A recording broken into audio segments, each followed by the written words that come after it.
മുല്ലശ്ശേരി പഞ്ചായത്ത് ഊരകം 7-ാം വാർഡിലേക്ക് നടന്ന ഉപതെരഞ്ഞെടുപ്പിൽ LDF seat തിരിച്ചുപിടിച്ചു. LDF സ്ഥാനാർത്ഥി VM മനീഷ് വിജയിച്ചത് 63 വോട്ടിന്റെ ഭൂരിപക്ഷത്തിൽ. കോൺഗ്രസിനെ പിന്തള്ളി BJP 2-ാം സ്ഥാനത്ത്. തദ്ദേശ സ്വയംഭരണ സ്ഥാപനങ്ങളിലേക്ക് നടന്ന ഉപതെരഞ്ഞെടുപ്പിലെ മിന്നുന്ന വിജയം ലോക്സഭാ തെരഞ്ഞെടുപ്പിലേക്കുള്ള ചൂണ്ടുപലകയാണെന്ന് തദ്ദേശ സ്വയംഭരണ വകുപ്പ് മന്ത്രി MP രാജേഷ്. കേന്ദ്രം കേരളത്തിൽ നിന്ന് പിടിച്ചെടുക്കുന്ന നികുതിയുടെ അർഹമായ വിഹിതം നൽകുകയാണെങ്കിൽ നിലവിലുള്ളതിനേക്കാൾ 4 ഇരട്ടി വികസന പ്രവർത്തനങ്ങൾ നടത്താനാകുമെന്നും മന്ത്രി.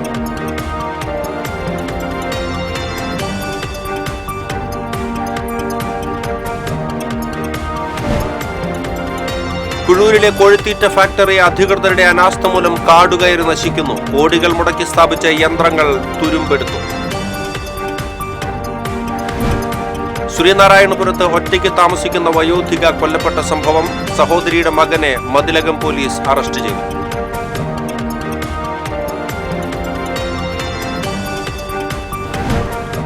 മലക്കപ്പാറ ഞണ്ടിച്ചുണ്ടാമ്പാറയിൽ ആദിവാസി കുടുംബങ്ങളെ വനംവകുപ്പ് ഉദ്യോഗസ്ഥർ മർദ്ദിച്ചതായി പരാതി. വീരൻകുടി കോളനിയിൽ നിന്നും പലായനം ചെയ്ത് പാറപ്പുറത്ത് തമ്പടിച്ച ആദിവാസി കുടുംബങ്ങൾക്ക് നേരെയാണ് അതിക്രമം നടന്നത്. മർദ്ദനമേറ്റ ഊരുമൂപ്പനെ ആശുപത്രിയിൽ പ്രവേശിപ്പിച്ചു. കയ്പമംഗലം ബീച്ചിൽ ഗുണ്ടാവിളയാട്ടം. ബസ്സിനും വീടിനും നേരെ ആക്രമണം നടത്തിയത് ബൈക്കിലെത്തിയ സംഘം. വാർത്തകൾ വിശദമായി. മുല്ലശ്ശേരി പഞ്ചായത്തിലെ ഊരകം 7-ാം വാർഡിൽ നടന്ന വാശിയേറിയ ഉപതെരഞ്ഞെടുപ്പിൽ ഇടതുമുന്നണിക്ക് അട്ടിമറി വിജയം. ഇടതുമുന്നണി സ്ഥാനാർത്ഥിയായി മത്സരിച്ച VM മനീഷ് 63 വോട്ടിന്റെ ഭൂരിപക്ഷത്തിനാണ് വിജയിച്ചത്. UDF സ്ഥാനാർത്ഥിയായിരുന്ന മോഹനൻ വാഴപ്പള്ളി മരണപ്പെട്ടതിനെ തുടർന്നാണ് ഉപതെരഞ്ഞെടുപ്പ് വേണ്ടിവന്നത്. UDFന്റെ സിറ്റിംഗ് സീറ്റ് LDF ചിട്ടയായ പ്രവർത്തനങ്ങളിലൂടെ പിടിച്ചെടുക്കുകയായിരുന്നു. ആകെയുള്ള 1142 വോട്ടിൽ 950 വോട്ടാണ് പോൾ ചെയ്തത്. ഇടതുമുന്നണി സ്ഥാനാർത്ഥി VM മനീഷിന് 346 വോട്ടും BJP സ്ഥാനാർത്ഥി മിഥുന് 283 വോട്ടും UDF സ്ഥാനാർത്ഥി ലിജോ പനക്കലിന് 246 വോട്ടും സ്വതന്ത്ര സ്ഥാനാർത്ഥികളായ NR രാജന് 73 വോട്ടും പാർവതിക്ക് 2 വോട്ടും ലഭിച്ചു. മുല്ലശ്ശേരി പഞ്ചായത്ത് കോൺഫറൻസ് ഹാളിൽ നടന്ന വോട്ടെണ്ണലിന് റിട്ടേണിംഗ് ഓഫീസർ BT ലൗസി, assistant returning officer S Suryakumari എന്നിവർ നേതൃത്വം നൽകി. മുരളി പെരുന്നെല്ലി MLAയുടെ വാർഡ് കൂടിയായതിനാൽ രാഷ്ട്രീയ പ്രാധാന്യം ഏറെയായിരുന്നു തെരഞ്ഞെടുപ്പിന്. കഴിഞ്ഞ തവണ 1 വോട്ടിന് വിജയിച്ച വാർഡിൽ UDF ഇത്തവണ 3-ാം സ്ഥാനത്തേക്ക് പിന്തള്ളപ്പെട്ടു. 15 അംഗങ്ങളുള്ള പഞ്ചായത്തിൽ LDFന് 10 അംഗങ്ങളും UDFന് 2ഉം BJPക്ക് 2ഉം 1 സ്വതന്ത്ര അംഗവുമാണ് ഉള്ളത്. മുല്ലശ്ശേരി ഊരകം ഉപതെരഞ്ഞെടുപ്പിൽ അട്ടിമറി വിജയം നേടിയ ഇടതുമുന്നണി പ്രവർത്തകർ ആഹ്ലാദ പ്രകടനം നടത്തി. CPM area secretary CK Vijayan, ഇടതുമുന്നണി നേതാക്കളായ AK Hussain, VG Subramanian, KP ആലി, AR സുഗുണൻ തുടങ്ങിയവർ ആഹ്ലാദ പ്രകടനത്തിന് നേതൃത്വം നൽകി.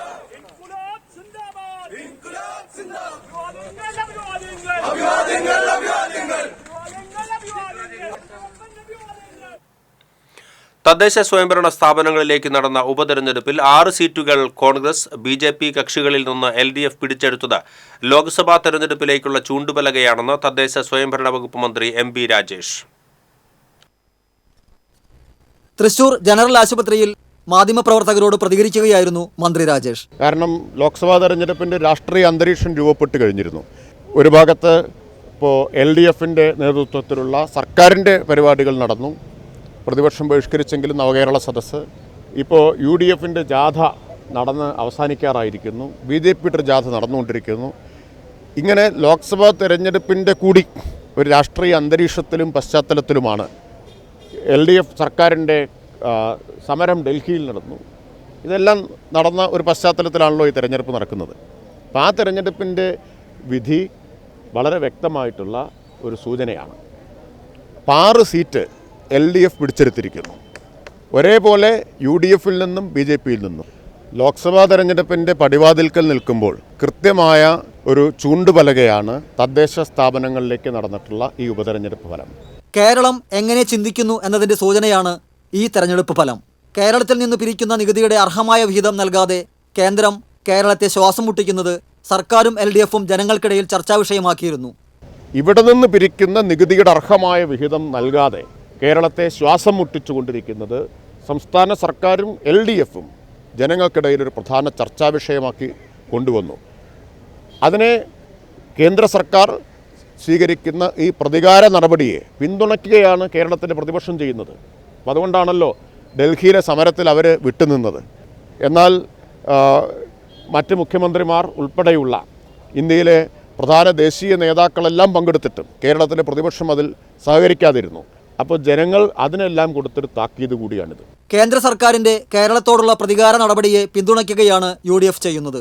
ഈ രണ്ടു കൂട്ടർക്കും ജനങ്ങൾ നൽകിയ താക്കീതാണ് തിരഞ്ഞെടുപ്പ് ഫലം. ബാർ ഉടമകളിൽ നിന്ന് എക്സൈസ് ഉദ്യോഗസ്ഥർ മാസപ്പടി വാങ്ങുന്നുവെന്ന ആക്ഷേപത്തെക്കുറിച്ച് അന്വേഷണം നടക്കുന്നുണ്ടെന്നും അത്തരം പ്രവണതകൾ ഒരു കാരണവശാലും വെച്ചുപൊറുപ്പിക്കില്ലെന്നും മന്ത്രി രാജേഷ് പറഞ്ഞു. TCV news, Thrissur. കേന്ദ്രം കേരളത്തിൽ നിന്ന് പിരിച്ചെടുക്കുന്ന നികുതിയുടെ അർഹമായ വിഹിതം നൽകുകയാണെങ്കിൽ ഇപ്പോഴത്തേതിനേക്കാൾ 4 ഇരട്ടി വികസന പ്രവർത്തനങ്ങൾ നടത്താനാകുമെന്ന് തദ്ദേശ സ്വയംഭരണ വകുപ്പ് മന്ത്രി MB Rajesh. Thrissur corporation learning city ആയതുപോലെ ക്ലീൻ സിറ്റിയും ആകേണ്ടതുണ്ടെന്നും മന്ത്രി. തൃശൂർ കോർപ്പറേഷൻ ജനറൽ ആശുപത്രിയിൽ നിർമ്മിച്ച ദ്രവമാലിന്യ സംസ്കരണ പ്ലാന്റിന്റെ ഉദ്ഘാടനം നിർവഹിച്ച് സംസാരിക്കുകയായിരുന്നു മന്ത്രി.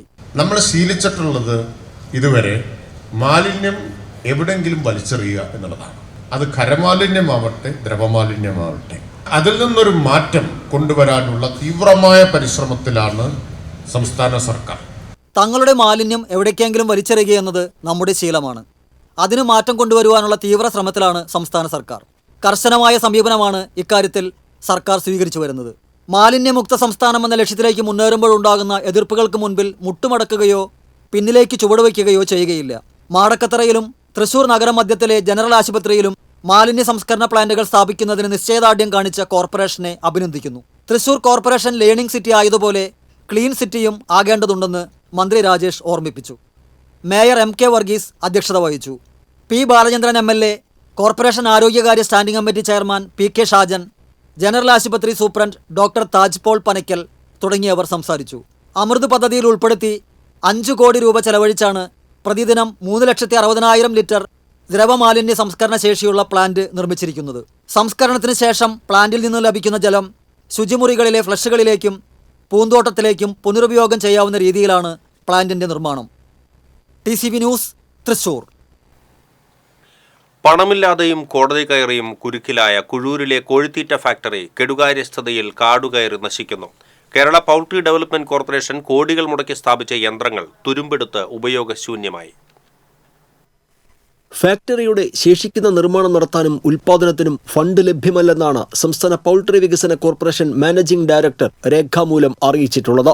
നവകേരള സദസ്സിൽ ഷാൻഡി ജോസഫ് തട്ടകത്ത് നൽകിയ പരാതിയിന്മേലാണ് മാനേജിംഗ് ഡയറക്ടർ മറുപടി നൽകിയിരിക്കുന്നത്. നിർമ്മാണത്തിനും ഉൽപ്പാദനം തുടങ്ങുന്നതിനുമുള്ള അസംസ്കൃത വസ്തുക്കൾക്കുമായി 18 കോടി രൂപയാണ് ആവശ്യമുള്ളത്. ഫാക്ടറിയുടെ നിർമ്മാണത്തിനായി HT കണക്ഷൻ ലഭിക്കുന്നതിനുള്ള നടപടിക്രമങ്ങൾ നടത്തുന്നതിനിടയിൽ ട്രയൽ റൺ നടത്തേണ്ട കരാറുള്ള സ്ഥാപനമായ സർവോടെക് ഇന്ത്യ എന്ന കമ്പനി ചില വാദങ്ങൾ ഉന്നയിച്ച് കോടതിയെ സമീപിച്ചു. ഈ കേസിൽ 2022 ഓഗസ്റ്റ് 26 കോടതി ഉത്തരവ് പ്രകാരം ട്രയൽ റൺ തുടരേണ്ടതാണ്. ഈ വിധിക്കെതിരെ കമ്പനി അപ്പീൽ നൽകിയതിന്റെ തീരുമാനം ഉണ്ടായിട്ടില്ലെന്നും മാനേജിംഗ് ഡയറക്ടർ വ്യക്തമാക്കുന്നു. കോഴി വളർത്തൽ പ്രോത്സാഹിപ്പിക്കുന്നതിന് മിതമായ നിരക്കിൽ ഗുണനിലവാരമുള്ള കോഴിത്തീറ്റ കർഷകർക്ക് ലഭ്യമാക്കുന്നതിനായി മണിക്കൂറിൽ 10 ടൺ ഉൽപ്പാദനശേഷിയുള്ള മിക്സിംഗ് പ്ലാന്റ് സ്ഥാപിക്കുക എന്ന ലക്ഷ്യത്തോടെ 1994 പദ്ധതി ആവിഷ്കരിച്ചത്. ഇതിനായി കുഴൂരിൽ 5.28 ഏക്കർ സ്ഥലം കോർപ്പറേഷന് വേണ്ടി വാങ്ങി. ഈ സ്ഥലത്ത് 2.17 കോടി രൂപ ചെലവഴിച്ച് കോഴിത്തീറ്റ ഫാക്ടറി നിർമ്മിക്കാനാണ് ലക്ഷ്യമിട്ടത്. 1996 സെപ്റ്റംബർ 2 സർക്കാർ അനുമതി നൽകി കൺസൾട്ടൻസി അടക്കമുള്ള എല്ലാ ചുമതലകളും കിറ്റ്കോയെ ഏൽപ്പിച്ചത്. പദ്ധതിയുടെ 65% ബാങ്ക് വായ്പയായിരുന്നു പ്രതീക്ഷിച്ചിരുന്നത്. എന്നാൽ വായ്പ നൽകാൻ ബാങ്ക് വിസമ്മതിച്ചതോടെ കിറ്റ്കോ കൺസൾട്ടൻസി പ്രവർത്തനം തുടർന്നു പോയില്ല. തുടർന്ന് സർക്കാർ ചുമതലപ്പെടുത്തിയ വിദഗ്ധ സമിതി 1998 റിപ്പോർട്ട് നൽകി. ഫാക്ടറിക്ക് വേണ്ടി വാങ്ങിയ യന്ത്രങ്ങൾക്ക് മുൻകൂർ നൽകിയ തുക തിരിച്ചു കിട്ടുന്നതിന് ജൂലൈ 8 ചേർന്ന ഡയറക്ടർ ബോർഡ് യോഗം തീരുമാനിച്ചെങ്കിലും 2011 പ്രവർത്തനങ്ങളുമായി മുന്നോട്ടു പോകാനാണ് സർക്കാർ തീരുമാനിച്ചത്. വിപണി സാധ്യതാ പഠനം പോലും നടത്താതെയാണ് കോഴിത്തീറ്റ ഫാക്ടറി ഉദ്ഘാടനത്തോടെ പൊലിഞ്ഞത്. സർക്കാർ സംവിധാനത്തിലെ കെടുകാര്യസ്ഥതയുടെ മികച്ച ഉദാഹരണമായി കുഴൂരിലെ കോഴിത്തീറ്റ ഫാക്ടറി കാടിനുള്ളിൽ തുരുമ്പെടുത്ത് തീരുകയാണ്. TCV മാള. ശ്രീനാരായണപുരത്ത് ഒറ്റയ്ക്ക് താമസിച്ചിരുന്ന വയോധികയെ കൊലപ്പെടുത്തിയ കേസിൽ സഹോദരിയുടെ മകൻ അറസ്റ്റിൽ. പടിഞ്ഞാറെ വെമ്പലൂർ കുടിലിങ്ങൽ ബസാർ ഏറാട്ട് വീട്ടിൽ സദാനന്ദന്റെ ഭാര്യ 67 വയസ്സുള്ള തങ്കമണിയെ ശ്വാസം മുട്ടിച്ച് കൊലപ്പെടുത്തിയ കേസിലാണ് തങ്കമണിയുടെ സഹോദരിയുടെ മകൻ മാവേലി വീട്ടിൽ ശ്യാംലാലിനെ മതിലകം പോലീസ് അറസ്റ്റ് ചെയ്തത്. ബുധനാഴ്ച വൈകിട്ടായിരുന്നു സംഭവം. നേരിയ മാനസിക അസ്വാസ്ഥ്യമുള്ള തങ്കമണിയെ ആശുപത്രിയിലേക്ക് കൊണ്ടുപോകുന്നതിനായുള്ള ശ്രമത്തിനിടയിൽ തോർത്തുകൊണ്ട് വായ് മൂടിക്കെട്ടുകയും ഇതേ തുടർന്ന് വയോധിക ശ്വാസം മുട്ടി മരിക്കുകയുമാണ് ഉണ്ടായതെന്ന് പ്രതി പോലീസിന് മൊഴി നൽകി. കൊടുങ്ങല്ലൂരിലെ മോഡേൺ ആശുപത്രിയിൽ എത്തിക്കും മുൻപേ തങ്കമണി മരിച്ചിരുന്നു. പിന്നീട് സ്വാഭാവിക മരണമെന്ന നിലയിൽ മൃതദേഹം വീട്ടിലെത്തിച്ചു. ഇതിനിടെ മരണത്തിൽ ദുരൂഹതയുണ്ടെന്ന് നാട്ടുകാരിൽ ചിലർ പോലീസിനെ വിവരമറിയിക്കുകയായിരുന്നു. തുടർന്ന് മതിലകം പോലീസ് അന്വേഷണം നടത്തി. തൃശൂർ മെഡിക്കൽ കോളേജ് ആശുപത്രിയിൽ നടത്തിയ പോസ്റ്റ്മോർട്ടത്തിൽ ശ്വാസമുട്ടിയാണ് തങ്കമണി മരിച്ചതെന്ന് വ്യക്തമായതോടെ പോലീസ് പ്രതിയെ കണ്ടെത്തി അറസ്റ്റ് ചെയ്യുകയായിരുന്നു. പ്രതിയെ സംഭവസ്ഥലത്തെത്തിച്ച് തെളിവെടുപ്പ് നടത്തി. Kodungallur DYSP Santhosh Kumar, Mathilakam police inspector K Noufal എന്നിവരുടെ നേതൃത്വത്തിലുള്ള സംഘമാണ് കേസന്വേഷണം നടത്തിയത്.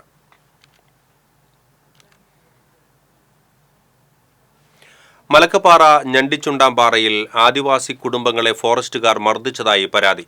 വീരൻകുടി കോളനിയിൽ നിന്നും പലായനം ചെയ്ത് പാറപ്പുറത്ത് തമ്പടിച്ച മുതുവർ വിഭാഗക്കാർക്ക് നേരെയാണ് വനപാലകർ അതിക്രമം കാട്ടിയത്. ഉദ്യോഗസ്ഥരുടെ മർദ്ദനമേറ്റ മൂപ്പൻ വീരനെ ആശുപത്രിയിൽ പ്രവേശിപ്പിച്ചു. ഉരുൾപൊട്ടൽ ഭീഷണി നേരിടുന്ന വീരൻകുടി കോളനിയിൽ നിന്നുള്ള 9 കുടുംബങ്ങളാണ് പാറപ്പുറത്ത് കുടിൽ കെട്ടി കഴിഞ്ഞ 10 ദിവസമായി കഴിയുന്നത്. ഇവരോട് മാറണമെന്ന് ഇടമലയാർ റേഞ്ച് ഉദ്യോഗസ്ഥർ ആവശ്യപ്പെട്ടിരുന്നു.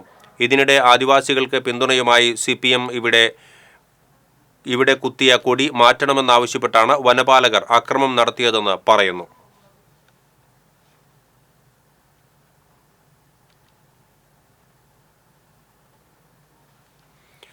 കയ്പമംഗലം ബീച്ചിൽ ബസ്സിനും വീടിനും നേരെ ആക്രമണം. കഴിഞ്ഞ ദിവസം രാത്രിയിലായിരുന്നു സംഭവം. ശ്രീ അയ്യപ്പ ഫിഷിംഗ് ഗ്രൂപ്പിന്റെ ബസ്സാണ് ബൈക്കിലെത്തിയ സംഘം ആക്രമിച്ചത്. റോഡിൽ ഇരിക്കുകയായിരുന്ന സന്തോഷ് എന്നയാളെയും സംഘം മർദ്ദിച്ചു.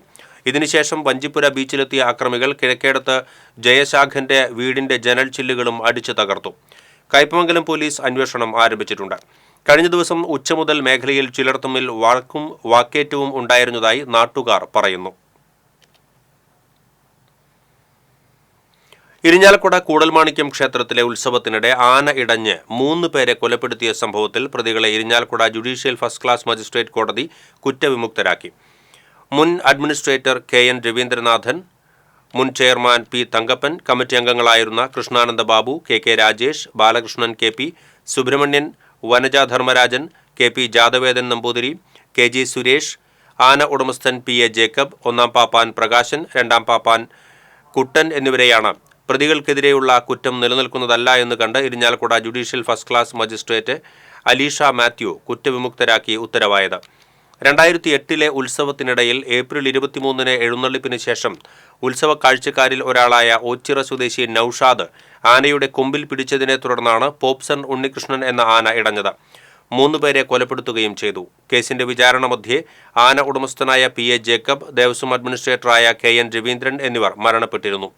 ഉത്സവ കമ്മിറ്റിക്കാർക്ക് വേണ്ടി അഭിഭാഷകരായ advocate PV Gopakumar, advocate Pius Joseph Ainikkal എന്നിവരും പാപ്പാന്മാർക്കായി അഡ്വക്കേറ്റ് AA ബിജുവും കോടതിയിൽ ഹാജരായി. പ്രായപൂർത്തിയാകാത്ത ആൺകുട്ടിയെ ബലമായി തടഞ്ഞുവെച്ച് പ്രകൃതിവിരുദ്ധ പീഡനത്തിന് ഇരയാക്കിയ കേസിൽ പ്രതിക്ക് 20 വർഷം കഠിന തടവും 25,000 രൂപ പിഴയും ശിക്ഷ വിധിച്ചു. ആദൂർ ചുക്കിരിവളപ്പിൽ കുഞ്ഞിക്കണ്ണൻ എന്ന് വിളിക്കുന്ന രാകേഷിനെയാണ് Vadakkanchery fast track special POCSO കോടതി ജഡ്ജി R മിനി ശിക്ഷിച്ചത്. 2020 ഓഗസ്റ്റിലാണ് കേസിനാസ്പദമായ സംഭവം നടന്നത്. 12 വയസ്സുകാരനെ പ്രതി ആളൊഴിഞ്ഞ പറമ്പിലേക്ക് തന്ത്രപരമായി കൂട്ടിക്കൊണ്ടുപോയി തടഞ്ഞുവെച്ച് പീഡനത്തിന് ഇരയാക്കുകയായിരുന്നു. പ്രോസിക്യൂഷനു വേണ്ടി special public prosecutor ES Zeenath കോടതിയിൽ ഹാജരായി. പിഴത്തുക ഇരയ്ക്ക് നൽകുവാനും അതിജീവിതന് അധിക ധനസഹായം നൽകുവാനും കോടതി വിധിച്ചു. 7 വയസ്സുകാരനെ പ്രകൃതിവിരുദ്ധ പീഡന ശ്രമത്തിന് ഇരയാക്കിയ കേസിൽ അയൽവാസിക്ക് 8 വർഷം തടവും 35,000 രൂപ പിഴയും ശിക്ഷ വിധിച്ചു. പുന്നയൂർകുളം പാപ്പാളി ബീച്ച് സ്വദേശി കണ്ണാത്തുവീട്ടിൽ അനീഷിനെയാണ് കുന്നംകുളം ഫാസ്റ്റ് ട്രാക്ക് കോടതി ജഡ്ജി S ലിഷ ശിക്ഷിച്ചത്. 2020 കേസിനാസ്പദമായ സംഭവം നടന്നത്. പ്രോസിക്യൂഷനു വേണ്ടി advocate KS Binoy, advocate Aswathi, advocate Ranjika Chandran എന്നിവർ കോടതിയിൽ ഹാജരായി. എടത്തുരുത്തിയിൽ വീട് കുത്തി തുറന്ന് മോഷണം. എടത്തുരുത്തി സർവീസ് സഹകരണ ബാങ്കിനു സമീപം എലുവത്തിങ്കൽ ദേവസിയുടെ വീട്ടിലാണ് മോഷണം നടന്നത്. അലമാരയിൽ പേഴ്സിൽ സൂക്ഷിച്ചിരുന്ന 4,000 രൂപ മോഷണം പോയി. ദേവസിയുടെ ഭാര്യ ഫിലോമിന വീട് പൂട്ടി സഹോദരന്റെ വീട്ടിൽ പോയിരിക്കുകയായിരുന്നു. ഫിലോമിനയുടെ പേരമകൻ രാവിലെ വീട്ടിലെത്തിയപ്പോഴാണ് മുൻവശത്തെ വാതിൽ തുറന്നു കിടക്കുന്നത് കണ്ടത്. തുടർന്ന് വീട്ടുകാരെ വിവരമറിയിക്കുകയായിരുന്നു. ഇരുനില വീടിന്റെ വാതിലിന്റെ പൂട്ട് തകർത്താണ് മോഷ്ടാവ് അകത്ത് കടന്നിട്ടുള്ളത്. മുറിക്കകത്തെ അലമാരകളിലെ സാധനങ്ങളെല്ലാം വാരി വലിച്ചിട്ട നിലയിലാണ്. വീടിന്റെ മറ്റൊരു മുറിയിലെ സ്റ്റീൽ അലമാരയിൽ 10 പവനിലധികം സ്വർണ്ണാഭരണങ്ങൾ ഉണ്ടായിരുന്നുവെങ്കിലും അലമാര തുറക്കാൻ കഴിയാതിരുന്നതിനാൽ സ്വർണം നഷ്ടപ്പെട്ടില്ല. കയ്പമംഗലം പോലീസ് സ്ഥലത്തെത്തി അന്വേഷണം ആരംഭിച്ചു. മറ്റത്തൂർ പഞ്ചായത്ത് ഓഫീസിന് സമീപം പ്രവർത്തിക്കുന്ന ഹോം എക്സ്പ്രസ് സൂപ്പർമാർക്കറ്റിൽ മോഷണം. പണവും വിലപിടിപ്പുള്ള സാധനങ്ങളും CCTVയുടെ DVR അടക്കമുള്ള സാമഗ്രികളും മോഷണം പോയി. കഴിഞ്ഞ ദിവസം രാത്രിയാണ് മോഷണം നടന്നത്. പിൻവശത്തുള്ള ഷട്ടർ പൊളിച്ചാണ് മോഷ്ടാക്കൾ അകത്ത് കടന്നത്. CCTVയുടെ കേബിളുകൾ മുറിച്ചു മാറ്റിയ നിലയിലാണ്. ക്യാഷ് കൗണ്ടറുകൾ കുത്തി തുറന്ന് പണം കവർന്നിട്ടുണ്ട്. വെള്ളിക്കുളങ്ങര പോലീസ് സ്ഥലത്തെത്തി അന്വേഷണം ആരംഭിച്ചു. ഒല്ലൂക്കര ഡോൺ ബോസ്കോ കോളേജിൽ മോഷണം. ഓഫീസ് റൂമിൽ സൂക്ഷിച്ച 6000 രൂപ മോഷണം പോയി. ഫയലുകൾ വാരി വലിച്ചിട്ട നിലയിൽ കണ്ടെത്തി. പ്രതിയുടെ CCTV ദൃശ്യങ്ങൾ പോലീസിന് ലഭിച്ചിട്ടുണ്ട്. മണ്ണുത്തി പോലീസ് കേസെടുത്ത് അന്വേഷണം ആരംഭിച്ചു. യുവജനതാദൾ എസ് സംസ്ഥാന കമ്മിറ്റിയുടെ 3 ദിവസം നീണ്ടുനിൽക്കുന്ന നേതൃത്വ പഠന ക്യാമ്പിന് പീച്ചിയിൽ തുടക്കമായി. വൈദ്യുതി വകുപ്പ് മന്ത്രി K. കൃഷ്ണൻകുട്ടി ഉദ്ഘാടനം ചെയ്തു. സംസ്ഥാന പ്രസിഡന്റ് അഡ്വക്കേറ്റ് T. മഹേഷ് അധ്യക്ഷത വഹിച്ചു. സ്വാഗത സംഘം ചെയർമാൻ അഡ്വക്കേറ്റ് CT ജോഫി, സംസ്ഥാന ജനറൽ സെക്രട്ടറിമാരായ PP Divakaran, Sabu George, advocate V. Murugadas തുടങ്ങിയവർ സംസാരിച്ചു. തുടർന്ന് സോഷ്യലിസത്തിന്റെ പുതുവഴികൾ എന്ന വിഷയത്തിൽ പാഠഭേദം എഡിറ്റർ വിജയരാഘവൻ പ്രബന്ധം അവതരിപ്പിച്ചു. ഉത്സവം കഴിയുന്നതുവരെ വൈവിധ്യമാർന്ന കലകളുടെ സംഗമവേദി കൂടിയായി മാറുകയാണ് ഗുരുവായൂർ. കൊടിയേറിയതിന് ശേഷം ആരംഭിച്ച കലാപരിപാടികൾ ഇനി ഉത്സവം കഴിയുന്നതുവരെ തുടരും. മേൽപ്പത്തൂർ ഓഡിറ്റോറിയത്തിൽ പത്മശ്രീ കലാമണ്ഡലം ഗോപിയുടെ കഥകളിയോടെയായിരുന്നു തുടക്കം. സത്രിയ നൃത്തം, കഥക്, കുച്ചിപ്പുടി തുടങ്ങി വിവിധ ഇനങ്ങളിൽ പ്രശസ്തരുടെ അവതരണങ്ങളുണ്ടാകും. ഉണ്ണിമേനോൻ അവതരിപ്പിക്കുന്ന ഭക്തിഗാനസുധ, ശിവമണി, രവിചാരി, പ്രകാശ് ഉള്ളേരി എന്നിവരും മെഗാ ഫ്യൂഷൻ, കളരിപ്പയറ്റ്, തെയ്യം, ഐവർകളി എന്നിവയും വിവിധ ദിവസങ്ങളിൽ അരങ്ങിലെത്തും.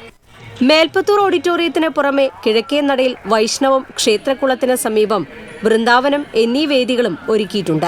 വൃന്ദാവനം വേദി തിരുവാതിരക്കളി, കൈകൊട്ടുകളി, കോൽക്കളി എന്നിവയ്ക്ക് മാത്രമായാണ് ഒരുക്കിയിട്ടുള്ളത്.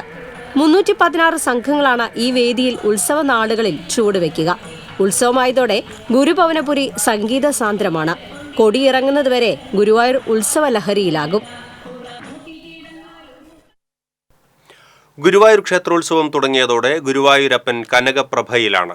ഉത്സവ ചടങ്ങുകളിലെ അവിഭാജ്യ ഘടകമാണ് സ്വർണം. സ്വർണധ്വജത്തിൽ കൊടിയേറിയാൽ ഗുരുവായൂരപ്പന്റെ നിവേദ്യപാത്രങ്ങളടക്കം സർവവും കനകപ്രഭയിലായിരിക്കും. കൊടിയേറ്റ ദിവസം മുതൽ ആറാട്ട് വരെയുള്ള 10 ദിവസത്തെ ഉത്സവത്തിന്റെ മാത്രം പ്രത്യേകതയാണ് ഈ സ്വർണമയം.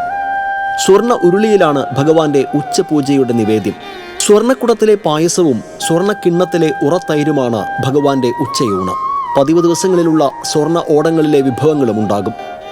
ഉത്സവത്തിന്റെ 2ാം ദിവസം മുതൽ രാവിലെയും രാത്രിയിലും സ്വർണ്ണ പഴുക്കാമണ്ഡപത്തിലാണ് ഭഗവാൻ ദർശനം നൽകുക. 6ാം വിളക്ക് മുതൽ സ്വർണ്ണ കോലത്തിലാണ് ഭഗവാൻ എഴുന്നള്ളുക. ശ്രീഭൂതബലിയുടെ ഹവിസ് പാലികയും കൈവട്ടകയും സ്വർണത്തിൽ തന്നെയാണ്. ആറാട്ടുകടവിലെ മഞ്ഞൾപ്പൊടി അഭിഷേകം സ്വർണ്ണ സിംഹാസനത്തിലായിരിക്കും. ഉത്സവകാലത്ത് ശീവേലി എഴുന്നള്ളിപ്പുകൾക്ക് സ്വർണ്ണവർണ്ണ നെറ്റിപ്പട്ടങ്ങൾ നിർബന്ധമാണ്. എന്നാൽ ശ്രീഭൂതബലി എഴുന്നള്ളിപ്പിനും ആറാട്ട് പള്ളിവേട്ട സമയങ്ങളിലെ ഓട്ടപ്രദക്ഷിണങ്ങൾക്കും വെള്ളി നെറ്റിപ്പട്ടങ്ങളായിരിക്കും ആനകൾക്ക് കെട്ടുക എന്നതും ഉത്സവത്തിലെ മാത്രം പ്രത്യേകതയാണ്. പള്ളിവേട്ട കഴിഞ്ഞുള്ള ഭഗവാന്റെ പള്ളിയുറക്കം വെള്ളിക്കട്ടിലിലാണ്.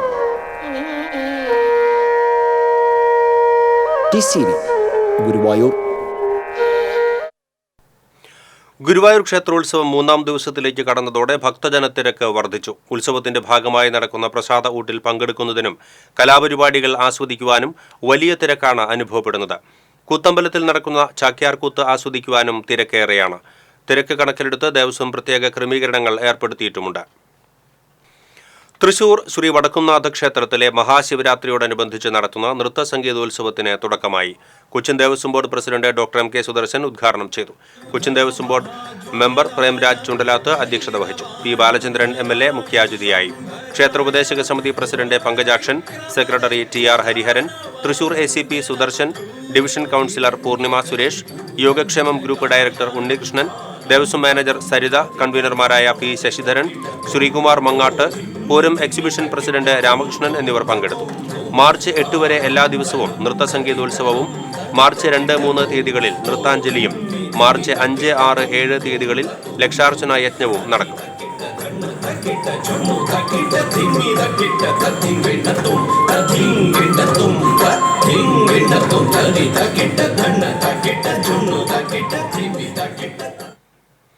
ഇരിഞ്ഞാലക്കുട ടൗണിൽ നിന്നും 1/2 കിലോ കഞ്ചാവുമായി 2 പേരെ പോലീസ് അറസ്റ്റ് ചെയ്തു. ചീയന്നൂർ കോക്കൂർ സ്വദേശി കോഴിക്കൽ വീട്ടിൽ ഷമീം മുഹമ്മദ്, പൊന്നാനി മുതുകാട് സ്വദേശി കോഴിക്കൽ വീട്ടിൽ മുഹമ്മദ് ഹിലാൽ എന്നിവരെയാണ് തൃശൂർ റൂറൽ ഡാൻസ് ഓഫ് സംഘവും ഇരിഞ്ഞാലക്കുട പോലീസും ചേർന്ന് അറസ്റ്റ് ചെയ്തത്. പിടിയിലായ പ്രതികൾ വിദ്യാർത്ഥിനികൾക്കായി മയക്കുമരുന്ന് വിൽപ്പന നടത്തുന്ന ശൃംഖലയിലെ കണ്ണികളാണെന്ന് പോലീസ് പറഞ്ഞു. ഡിവൈഎസ്പിമാരായ N Muraleedharan, Kunjumoideen, SI Jayakrishnan, senior CPOമാരായ സൂരജ് വി ദേവ്, മിഥുൻ ആർ കൃഷ്ണ, നിശാന്ത്, ഷിൻഡോ തുടങ്ങിയവർ പ്രതികളെ പിടികൂടിയ സംഘത്തിൽ ഉണ്ടായിരുന്നു. ഡൽഹിയിൽ കർഷക സമരത്തിനിടെ പോലീസിന്റെ വെടിയേറ്റ് യുവ കർഷക പോരാളി ശുഭ് കരൺ സിംഗ് മരണമടഞ്ഞതിൽ പ്രതിഷേധിച്ച് തൃശൂരിൽ കർഷക സംഘടനകളുടെ നേതൃത്വത്തിൽ പ്രകടനം നടത്തി. പാറമേക്കാവ് ജംഗ്ഷനിൽ നിന്നും ആരംഭിച്ച പ്രകടനം കോർപ്പറേഷൻ ഓഫീസിന് മുൻപിൽ സമാപിച്ചു. തുടർന്ന് നടന്ന പൊതുയോഗം കർഷക സംഘം ജില്ലാ പ്രസിഡന്റ് PR വർഗീസ് ഉദ്ഘാടനം ചെയ്തു. അഖിലേന്ത്യാ കിസാൻ സഭ ജില്ലാ പ്രസിഡന്റ് KK രാജേന്ദ്രബാബു അധ്യക്ഷത വഹിച്ചു. കർഷക സംഘം ജില്ലാ vice president K Raveendran, James Muttikkal തുടങ്ങിയവർ സംസാരിച്ചു. തുടർന്ന് പ്രധാനമന്ത്രിയുടെ കോലം കത്തിച്ചു. കൊളങ്ങാട്ടുകരയിൽ KSEB ജീവനക്കാരനെ രക്ഷപ്പെടുത്തുന്നതിനിടെ വൈദ്യുതി ലൈനിൽ നിന്ന് ഷോക്കേറ്റ് മരിച്ച ഫയർഫോഴ്സ് ജീവനക്കാരൻ വിനോദ് കുമാറിന്റെ ചരമവാർഷിക ദിനം ആചരിച്ചു. Kerala fire service association Palakkad മേഖലാ കമ്മിറ്റിയുടെയും തൃശൂർ യൂണിറ്റ് കമ്മിറ്റിയുടെയും ആഭിമുഖ്യത്തിൽ സംഘടിപ്പിച്ച അനുസ്മരണ യോഗം Ollukkara block panchayat president KR Ravi ഉദ്ഘാടനം ചെയ്തു. KSFA പാലക്കാട് മേഖലാ പ്രസിഡന്റ് M രമേഷ് കുമാർ അധ്യക്ഷത വഹിച്ചു. സെറിബ്രൽ പാൾസി രോഗം ബാധിച്ച കുട്ടിക്ക് സംഘടന നൽകിയ വീൽചെയർ തൃശൂർ ജില്ലാ ഫയർ ഓഫീസർ MS സുവി കൈമാറി. മേഖലാ secretary N Shiji, Thrissur station officer Vijayakrishnan, association സംസ്ഥാന വൈസ് പ്രസിഡന്റ് L ഗോപാലകൃഷ്ണൻ, മേഖലാ vice president K Jyothi Kumar, Thrissur unit convener K Sajeesh എന്നിവർ സംസാരിച്ചു. പൊതുവിദ്യാഭ്യാസ വകുപ്പിന്റെ ആഭിമുഖ്യത്തിൽ നോഡൽ അധ്യാപകർക്കുള്ള ഏകദിന ശില്പശാല സംഘടിപ്പിച്ചു. പൊതുവിദ്യാഭ്യാസ ഡെപ്യൂട്ടി ഡയറക്ടർ D ഷാജിമോൻ ശില്പശാല ഉദ്ഘാടനം ചെയ്തു. DO അൻസാർ അധ്യക്ഷത വഹിച്ചു. വിദ്യാഭ്യാസ വകുപ്പിന്റെ ഡ്രീം പ്രോജക്റ്റായ drug rehabilitation education and mentoring കോർഡിനേറ്റർമാരായ ജോയൽ K സാജു, ഫെമി എന്നിവർ ക്ലാസുകൾ നയിച്ചു. കേരള സംസ്കൃത അധ്യാപക ഫെഡറേഷൻ 46ാമത് സംസ്ഥാന സമ്മേളനം സാഹിത്യ നിരൂപകൻ ആശാ മേനോൻ ഉദ്ഘാടനം ചെയ്തു. സംസ്കൃത അധ്യാപക ഫെഡറേഷൻ സംസ്ഥാന പ്രസിഡന്റ് നീലമന ശങ്കരൻ അധ്യക്ഷത വഹിച്ചു. അഡ്വക്കേറ്റ് VS സുനിൽകുമാർ, KSTF സംസ്ഥാന general secretary CP സനൽചന്ദ്രൻ, CV Vinayak തുടങ്ങിയവർ സംസാരിച്ചു.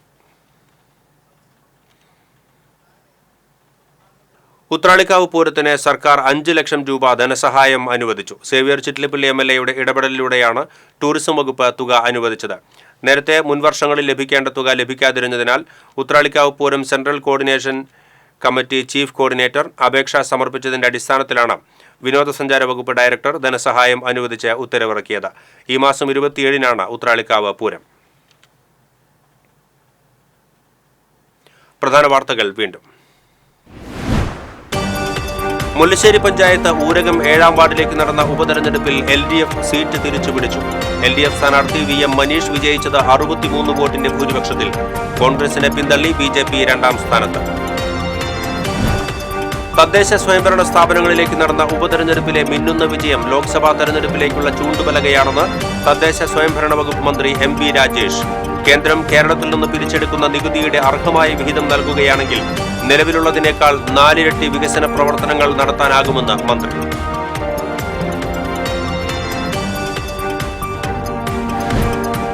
കുഴൂരിലെ കോഴിത്തീറ്റ ഫാക്ടറി അധികൃതരുടെ അനാസ്ഥ മൂലം കാടുകയറി നശിക്കുന്നു. കോടികൾ മുടക്കി സ്ഥാപിച്ച യന്ത്രങ്ങൾ തുരുമ്പെടുത്തു.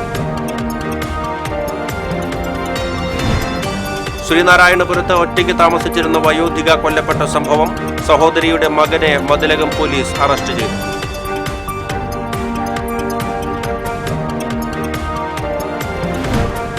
മലക്കപ്പാറ ജണ്ടിച്ചുണ്ടാംപാറയിൽ ആദിവാസി കുടുംബങ്ങളെ വനംവകുപ്പ് ഉദ്യോഗസ്ഥർ മർദ്ദിച്ചതായി പരാതി. വീരൻകുടി കോളനിയിൽ നിന്നും പലായനം ചെയ്ത് പാറപ്പുറത്ത് തമ്പടിച്ച ആദിവാസി കുടുംബങ്ങൾക്ക് നേരെയാണ് അതിക്രമം നടന്നത്. മർദ്ദനമേറ്റ ഊരുമൂപ്പനെ ആശുപത്രിയിൽ പ്രവേശിപ്പിച്ചു. കയ്പമംഗലം ബീച്ചിൽ ഗുണ്ടാവിളയാട്ടം. ബസ്സിനും വീടിനും നേരെ ആക്രമണം നടത്തിയത് ബൈക്കിലെത്തിയ സംഘം. ഇതോടെ ഈ ബുള്ളറ്റിൻ പൂർണ്ണമാകുന്നു. നമസ്കാരം.